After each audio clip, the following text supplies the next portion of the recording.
अस्सलाम वालेकुम। आज एक बहुत अहम टॉपिक पे बात करेंगे, लंग कैंसर। लंग कैंसर को तशख़ीस करने के लिए सबसे पहले हाई रिस्क पेशेंट का होना चाहिए। हाई रिस्क कौन है?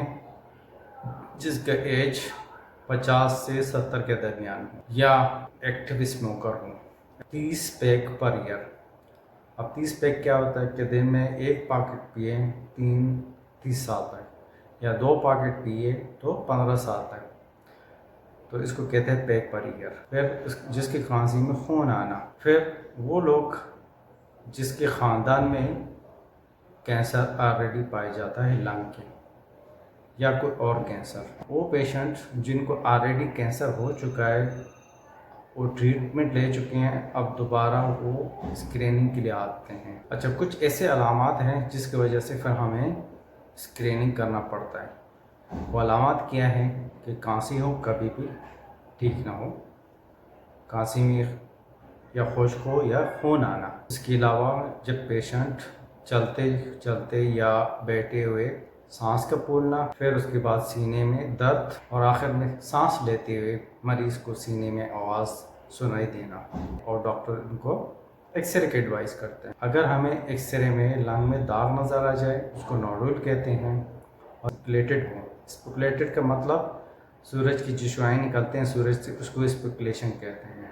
तो उस तरह के नोडुल हो, या नोडुल की जो साइज़ हो 8 mm से ज़्यादा हो। अगर इसके नोडुल अपर जोन में हो और 1 सेंटीमीटर से ज़्यादा हो तो ये डेफिनेटिव कैंसर की तरफ होते हैं, तो फिर हम इनको ऑपरेट करते हैं। कि नोडुल के 3 टाइप्स होते हैं। एक होता है ग्रास ग्राउंड अपीयरेंस GGO, दूसरा mix part GGO with solid component, फिर तीसरा जो आता है सॉलिड नोडुल। अगर इनकी साइज़ 8 mm से ज़्यादा हो, 3 to 4 वीक्स के लिए फॉलो पे रखते हैं, फिर दोबारा एक CT स्कैन करते हैं। अगर इसकी साइज़ बढ़ती हो, वेट्स के थ्रू रिसेक्ट करके और बायोप्सी के लिए भेजते हैं। तो इससे क्या है कि ये ट्यूमर निकल भी जाता है और साथ साथ बायोप्सी के लिए भी चली जाती है। तो ये अक्सर 80%, बाज़ वक़्त 60% ये कैंसर निकलते हैं। उसके अलावा अगर हम पेट स्कैन करते हैं तो वो उसके 2.5 इस UV से ज़्यादा हो, इस कंडीशन में हम जाते हैं वेट्स बायोप्सी के लिए।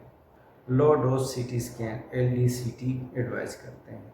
अगर आप लोगों में इस तरह के अलामात हो तो ज़रूर मुझसे रब्ता करें, ताकि हम अर्ली स्टेज में लंग को रेसेक्ट कर सकें। Thank you.